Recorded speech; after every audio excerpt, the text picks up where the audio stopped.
Each Veterans Day, we thank the men and women who have made it home safely from serving our country, but we also honor the memories of those that did not. A dedicated group is making sure that our fellow Western New Yorkers who have given their lives in Iraq and Afghanistan do not go forgotten. You may have seen them running, carrying heavy backpacks at yesterday's Soldiers Angels Charity Run or other local 5Ks. And we're going to learn more about the Operation 50 mission in just a few minutes.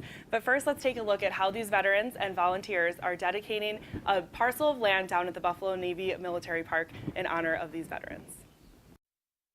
For years, the Buffalo and Erie County Naval Park has paid tribute to our heroes.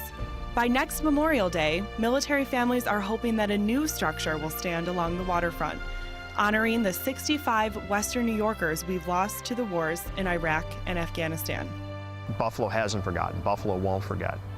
The national standard is 10 years before they'll put a memorial on the mall in Washington. And we didn't want to wait that long. Too many people have forgotten the fact that, these kids are serving. Dan Frontiera will never forget. Frontiera is a 21-year veteran of the U.S. Army. He responded to Ground Zero after the September 11th attacks, was deployed to Iraq in 2004, and returned home on Veterans Day 2005. To step off that airplane, to unfurl our country's flag, to unfurl our brigade flag, and walk off that aircraft knowing mission complete, we're all home. I work for a college, and a student once said to me, "Are you proud of what you did in the Army?" Yes, I am. I brought my troops home. I brought my platoon back with me. The people that we didn't bring home, I see their faces every day. I feel their presence every single day, and this is partially for them. The idea for a memorial was born about 4 years ago, when Dan and other veterans started the Operation 50 campaign. They run 5Ks and other local races in full military gear, hauling backpacks weighing 50 pounds and carrying the names of soldiers lost at war. And you start to meet these families. Physically, running with 50 pounds is not that tough, but when you have a mother come up and you realize she's behind you touching her son's name, we have a responsibility as veterans. The 65 individuals we've lost, they don't get to stand here on a beautiful sunny day with the warmth of the sun. They don't get to hold their children anymore.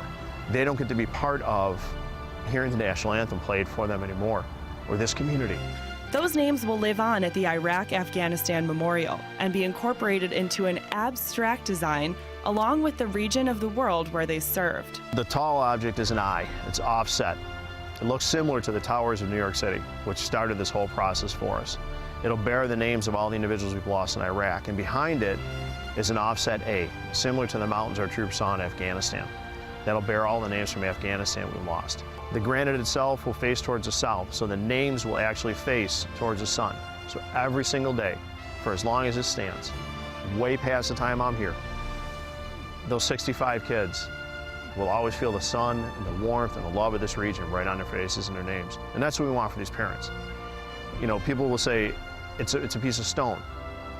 Yeah, it is, but it's also a point of healing. It's not a grave marker. It's a place to come in memory and commemorate and celebrate the lives of these people and live a better life for them.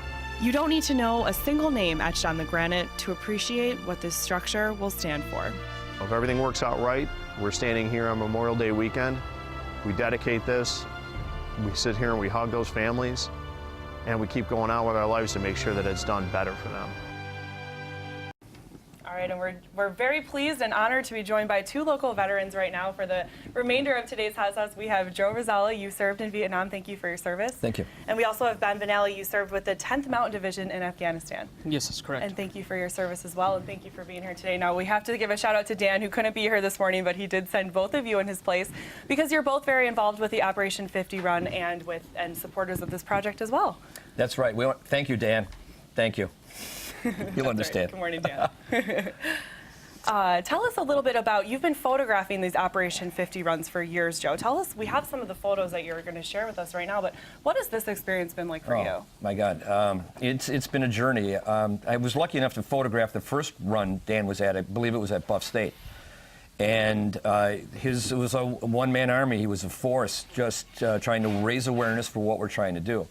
And the monument is extremely important. I feel it particularly because I'm a Vietnam veteran, and I know what the wall did for me. It's a point of healing. And when it's up, I think the families and the veterans themselves will have a place to go that's safe, where they can actually begin the healing process. And we were talking before, you see Dan running these, a couple of races that you photographed him in before. What is the significance of the 50 pounds? Tell our viewers. It started out originally for 1 pound for every name on the rucksack, and then it grew. With every name that was added, Dan carried another pound and another pound and another pound. He capped it off at 50 because his knees just can't take it, even though he's running for 65. And on the back of that backpack are the names of those All of their individuals. names. And Dan's piece alluded to the fact that Gold Star families will notice their son or their daughter's name on it and quick point to it. And it's a very, very moving experience. It lets them know that we'll never forget. And Ben, as someone who has been in Afghanistan, has served in these wars, and now you're back here in Western New York, back home, what does it mean for you to see the community really rally around this project? There's been so much support in recent weeks. Well, I think it's, excuse me, it's interesting because I spoke to Joe about this, that I'm not from this area in terms of, I'm actually from Utah, and I just happened to be misplaced and came to this So not area. originally, but it's Yeah. an adopted home. Yeah, but I was telling Joe earlier that it doesn't really matter because yeah, I've been supporting this cause because it's just about soldiers and anyone who's ever been in that, that situation where, I guess, I don't know how to explain it, but the point being is like, yeah, it's, if I can take like, 20 minutes out of my busy life to go and run and support this thing, I can do that. I have no problem with that because, I'm alive, I'm here, and, so I guess that would be the the point, I guess. And the goal is to have the memorial up and dedicated on Memorial Day 2014. What do you imagine that day being like? No, it's literally a dream come true. When it started, it was just an idea. And Dan put a face on it, and then it was just him running. And then all of a sudden, there was another person and another. And you seen what happened yesterday in awful conditions. Was well over 100 people running, and a lot of organizations are now starting to recognize and want to get involved with it. And I applaud them for that. And when each of you was serving, did you ever think about, when I get home, I'm going to do this to help, or I'm going to do this to help? Is this the kind of thing that you think about, or that you have goals to do, or what is that like? No, you don't think of that at all. You're just trying to, you go from one day to the next, and then you just to get home. And then transition and adjustment is a huge issue for a lot of guys coming, returning. And we know that a good portion of the kids are not coming all the way home. This is an effort that helps them come all the way home. And if people would like to learn more, they can go to www.wnyim.org to help get involved in this Iraq-Afghanistan Memorial Project. We're excited to see it through. Thank you, gentlemen, so much for being You're here welcome. today, for sharing your stories, and most of all, for your service. We really appreciate Thank you. you serving our country. Thank you.